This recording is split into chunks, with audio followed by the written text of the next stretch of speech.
Hello everyone, my name is Edwin Gilson and I'm a doctoral researcher at the University of Surrey in literature, specialising in climate change and the Anthropocene in contemporary Californian fiction.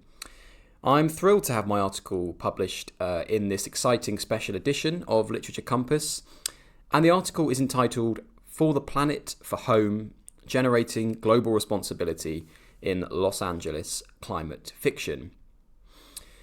And the first part of that title is a quote from one of the novels examined in this article, which is Maria Amparo Escandon's LA Weather, published in 2021. And I also look at Alexandra Kleeman's Something New Under the Sun, published in the same year, and Paul Beattie's The Sellout, published in 2016.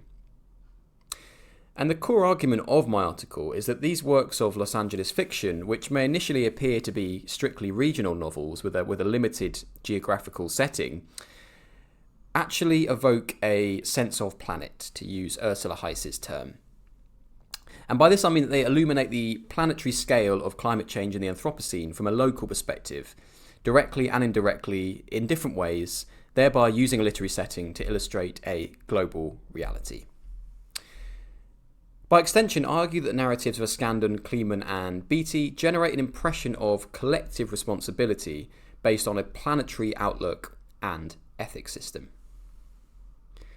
So by joining the dots between the local and global, these texts position Los Angeles in a network of transnational tumult, for which the city is disproportionately responsible.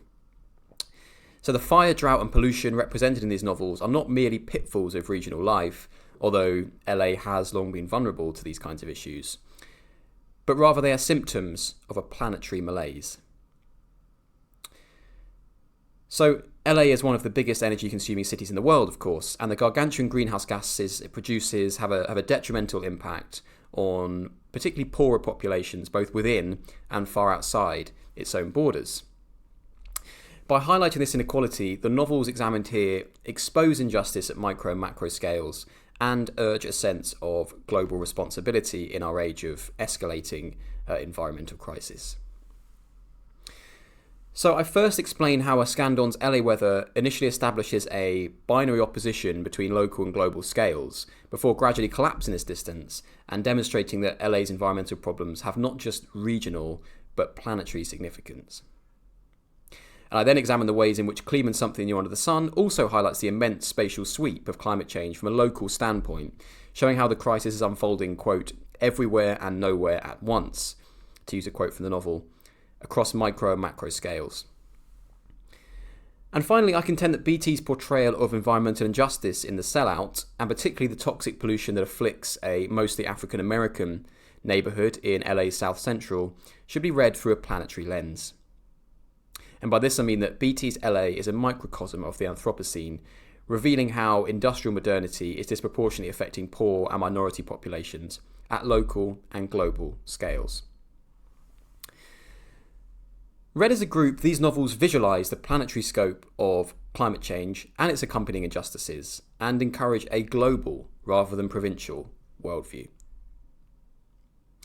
And zooming out from this article, my research generally sits at the intersection of eco-criticism and literary spatial studies as I analyse climate fiction through the lens of one place, California.